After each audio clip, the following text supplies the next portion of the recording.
Ini adalah kisah tentang Pak Hanan, seorang tukang kayu dan bangunan bertangan dingin yang memiliki jadwal kerja yang tidak biasa. Bagi warga desa Karangjati, Pak Hanan adalah sosok yang rajin namun misterius. Setiap hari, tepat saat azan subuh berkumandang, ia sudah berangkat membawa tas kanvas berisi gergaji, tatah, dan siku besi. Ia tidak pernah bekerja di desa sendiri. Ia selalu berjalan menuju ke arah hutan larangan di kaki bukit yang selalu tertutup kabut tebal. Warga mengira ia bekerja di proyek perumahan di kota seberang. Namun, kenyataannya jauh lebih ganjil. Setelah melewati pohon beringin kembar di batas hutan, udara biasanya berubah menjadi sejuk dan beraroma bunga melati hutan. Di sana, jalan setapak yang seharusnya buntu justru melebar menjadi jalan desa yang rapi dengan tatanan batu kali. Itulah pintu masuk ke Kampung Kalimati, sebuah pemukiman gaib yang tak kasat mata bagi orang awam. Pak Hanan terpilih karena kejujurannya. Di dunia ini, ia tidak membangun rumah dari semen dan bata biasa. Hari ini, Pak Hanan memiliki tugas besar, menyelesaikan pendopo milik lurah setempat. Seorang pria tinggi besar berwibawa dengan pakaian bangsawan kuno bernama Ki Ageng. Bahan bangunan, kayu yang digunakan bukan kayu jati biasa, melainkan kayu bayang yang terasa dingin saat disentuh, namun sekeras baja. Keanehan kerja, saat Pak Hanan memahat, serpihan kayunya tidak jatuh ke tanah, melainkan menguap menjadi cahaya kecil kebiruan. Tanpa paku, ia tidak menggunakan paku besi. Di kampung ini, besi adalah benda terlarang. Pak Hanan menggunakan sistem pasak dan sambungan kayu yang sangat presisi. Jika meleset sedikit saja, bangunan itu akan bergoyang mengikuti detak jantung pemiliknya. Pak Hanan, sapa seorang wanita cantik dengan selendang hijau yang lewat membawa bakul. Jangan lupa istirahat. Wedang jahenya sudah saya taruh di bawah pohon. Pak Hanan mengangguk sopan. Ia tahu, meskipun wanita itu tampak seperti manusia biasa, kakinya tidak menyentuh tanah sepenuhnya. Bekerja di kampung gaib memiliki risiko tersendiri. Pak Hanan harus mematuhi 3 aturan utama. Jangan bicara jika tidak ditanya. Jangan makan makanan yang ditawarkan, kecuali yang disediakan khusus di tempat singgah. Harus pulang sebelum matahari benar-benar tenggelam di dunia manusia. Suatu siang, saat ia memasang usuk atap, ia melihat kejanggalan. Rumah yang ia bangun tiba-tiba berubah bentuk menjadi lebih besar dalam sekejap. Di dunia gaib, ruang dan waktu bersifat elastis. Pak Hanan harus tetap fokus. Ia menggunakan meteran kayunya yang sudah diberkati doa untuk memastikan ukuran tetap konsisten dengan logika manusia agar bangunan itu kokoh.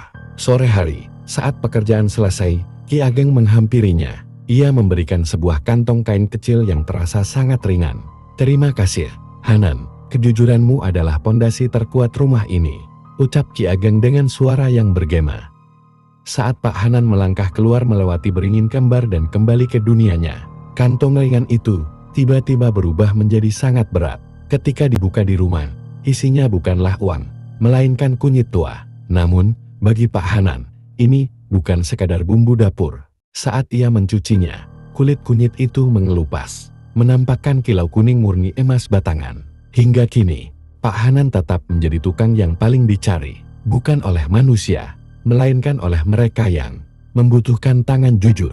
Untuk membangun istana di balik kabut, ia tetap hidup sederhana, merahasiakan jalannya, dan hanya menyisakan bunyi ketukan palu yang lamat-lamat terdengar dari arah hutan setiap pagi. Sudah 3 minggu Pak Hanan mengerjakan proyek paling ambisius di Kampung Kalimati, sebuah menara pengawas di sudut timur desa yang digunakan untuk memantau pergerakan angin mistis. Menara itu tinggi menjulang, dibuat dari kayu hitam yang konon diambil dari dasar telaga gaib. Karena mengejar target pemasangan kubah sebelum bulan purnama, Pak Hanan bekerja terlalu keras. Keringat membanjiri pelipisnya dan rasa haus yang luar biasa mulai menyerang.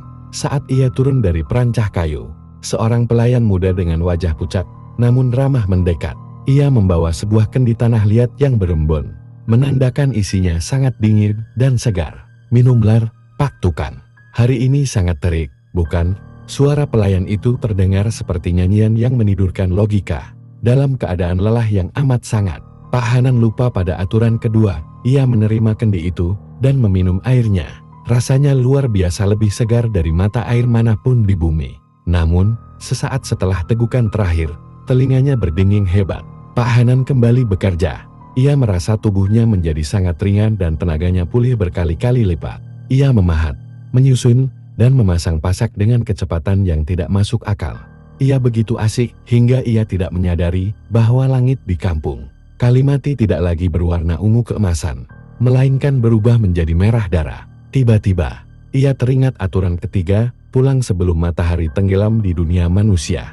Ia menoleh ke arah gerbang beringin kembar, namun pemandangan di sana telah berubah. Jalan setapak yang biasanya ia lalui kini tertutup oleh akar-akar besar yang bergerak seperti ular. Sudah terlambat. Hanan, suara berat Ki Ageng terdengar dari balik bayangan menara. Kau sudah meminum air dari sumur kami. Tubuhmu kini memiliki berat yang sama dengan kami. Kau tidak bisa pulang begitu saja. Pak Hanan gemetar. Ia melihat jam tangannya. Namun jarum jam itu berputar terbalik dengan sangat cepat. Di dunia manusia, mungkin keluarganya sudah mulai mencari dengan obor ke pinggir hutan. Tolong, Ki Ageng, anak istri saya menunggu. Rintih Pak Hanan. Ki Ageng menatapnya dengan mata yang bersinar redup. Ada satu cara. Tapi kau harus melakukan pekerjaan yang belum pernah dilakukan tukang manusia manapun. Kau harus membangun jalan pulangmu sendiri dengan sisa kayu yang ada sebelum fajar di duniamu tiba. Jika gagal, kau akan menjadi tukang abadi di sini. Pak Hanan tidak punya waktu untuk takut. Ia mengambil gergaji dan sisa-sisa kayu bayang. Kali ini, ia tidak membangun rumah, melainkan sebuah jembatan kecil yang melintasi jurang kabut hitam yang memisahkan dunia gaib dan dunia nyata. Tantangannya, setiap helai kayu yang ia pasang harus diikat dengan doa dan ingatan tentang rumahnya di dunia nyata. Jika ia ragu sedikit saja, kayu itu akan hancur menjadi debu. Gangguan, makhluk-makhluk kecil penghuni hutan mulai berbisik di telinganya, membujuknya untuk menyerah dan tinggal selamanya di keindahan abadi Kampung Kalimati. Dengan tangan yang gemetar dan air mata yang menetes, Pak Hanan terus bekerja. Ia membayangkan wajah istrinya dan aroma kopi di dapurnya. Setiap kenangan itu berubah menjadi paku gaib yang memperkuat jembatannya. Tepat saat cahaya putih pertama muncul di Cakrawala, tanda subuh di dunia manusia, Pak Hanan meletakkan papan terakhir. Ia berlari sekuat tenaga di atas jembatan goyang itu tanpa menoleh ke belakang. Wus, udara dingin hutan merasuk ke paru-parunya. Suara burung hantu di dunia nyata mulai terdengar. Pak Hanan tersungkur di bawah pohon beringin kembar. Pakaiannya kompang-camping dan telapak tangannya melepuh. Pak Hanan berhasil pulang. Namun ada sesuatu yang berubah. Sejak kejadian itu, ia tidak lagi menerima emas sebagai upah. Ki Ageng tetap mempekerjakannya. Namun kini upahnya adalah kesehatan yang luar biasa dan kemampuan untuk melihat kerusakan bangunan sebelum terjadi. Ia tetap menjadi tukang di Kampung Kalimati.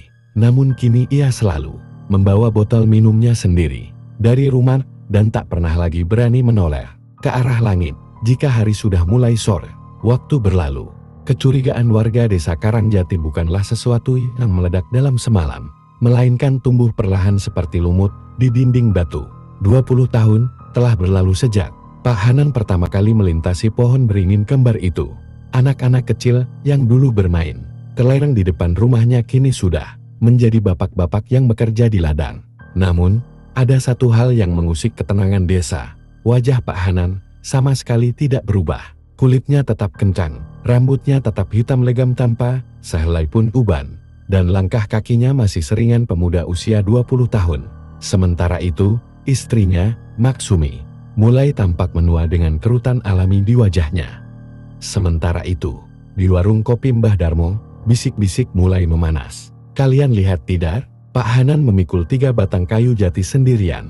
Tapi nafasnya tidak tersengal sedikit pun, ujar salah satu warga. Iya, dan sudah 20 tahun dia berangkat ke hutan itu. Tidak ada proyek bangunan yang memakan waktu selama itu. Jangan-jangan. Tuduhan pun mulai liar, mulai dari pesugihan, memelihara tuyul, hingga tuduhan bahwa Pak Hanan sebenarnya sudah mati dan digantikan oleh jin yang menyerupainya. Karena desakan warga yang merasa tidak nyaman, kepala desa yang baru seorang pria ambisius bernama Pak Bagas mendatangi rumah Pak Hanan. Hanan, ujar Pak Bagas sambil mengamati Pak Hanan yang sedang mengasah tatah kayunya. Warga resah. Mereka bilang kamu punya rahasia di hutan larangan. Jika kamu memang bekerja di sana, tunjukkan pada kami apa yang kamu bangun. Pak Hanan hanya terdiam. Ia teringat kontrak batinnya dengan Ki Ageng. Jika ia membawa manusia biasa ke sana, keseimbangan kedua dunia akan hancur. Itu hanya proyek renovasi lama, Pak, jawab Pak Hanan tenang. Bohong, potong Pak Bagas, besok pagi, kami akan mengikutimu. Jika kamu menolak, kamu dan keluargamu harus angkat kaki dari desa ini, karena dianggap membawa sial. Keesokan paginya, Pak Hanan berangkat seperti biasa. Di belakangnya, Pak Bagas dan belasan warga bersenjata parang mengikuti dengan jarak aman. Pak Hanan merasa terjepit. Ia tidak mungkin masuk ke kampung Kalimati dengan membawa ekor. Namun, sesampainya di Beringin Kembar, sebuah keajaiban atau mungkin kutukan terjadi. Kabut yang muncul hari itu bukan kabut putih biasa, melainkan kabut hitam yang sangat pekat dan berbau kemenyan. Pak Hanan mendengar suara Ki Ageng berbisik di telinganya, "Biarkan mereka masuk, Hanan. Biarkan mereka melihat apa yang ingin mereka lihat." Pak Hanan melangkah masuk ke kabut. Warga mengikuti dengan teriakan keberanian. Namun, begitu mereka melewati batas pohon beringin, bagi Pak Hanan, ia melihat jalan setapak berbatu yang indah dan gapura emas. Kampung Kalimati, bagi warga, mereka hanya melihat hutan yang sangat gelap, rimbun, dan penuh dengan suara tawa melengking yang mengerikan. Tiba-tiba, Pak Bagas berteriak histeris. Di matanya, kayu-kayu yang dipikul Pak Hanan berubah menjadi tumpukan tulang belulang manusia. Rumah-rumah indah yang diceritakan. Pak Hanan tampak seperti gundukan tanah kuburan yang masih basah. "Setan, dia membawa kita ke sarang setan," teriak Pak Bagas sambil lari kocar-kacir. Warga yang ketakutan ikut berlari tunggang langgang. Mereka melihat bayangan hitam besar mengejar mereka. Padahal itu hanyalah manifestasi dari rasa takut dan kecurigaan mereka sendiri. Sejak hari itu, tidak ada satupun warga yang berani mengusik Pak Hanan. Mereka tetap menganggapnya misterius. Namun, mereka terlalu takut untuk bertanya lagi. Mereka membangun tembok hormat yang lahir dari rasa takut. Namun, ada harga mahal yang harus dibayar Pak Hanan. Karena rahasianya nyaris terbongkar, Ki Ageng memberinya syarat baru. "Hanan, kau boleh tetap tinggal di desamu," ujar Ki Ageng suatu sore. "Tapi kau harus tahu, air yang kau minum tempo hari telah mengikatmu. Kau akan terus melihat teman-temanmu menua dan mati. Sementara kau akan tetap seperti ini, menjadi tukang bagi kami. Sampai bangunan terakhir di kampung ini selesai." Pak Hanan pulang ke rumah, melihat istrinya yang sedang memijat kaki yang mulai linu. Ia sadar, keabadiannya adalah sebuah kesepian yang panjang. Ia tetap menjadi tukang, namun kini ia membangun bukan hanya untuk para gaib, tapi juga membangun benteng di dalam hatinya agar tidak terlalu mencintai dunia yang terus berubah.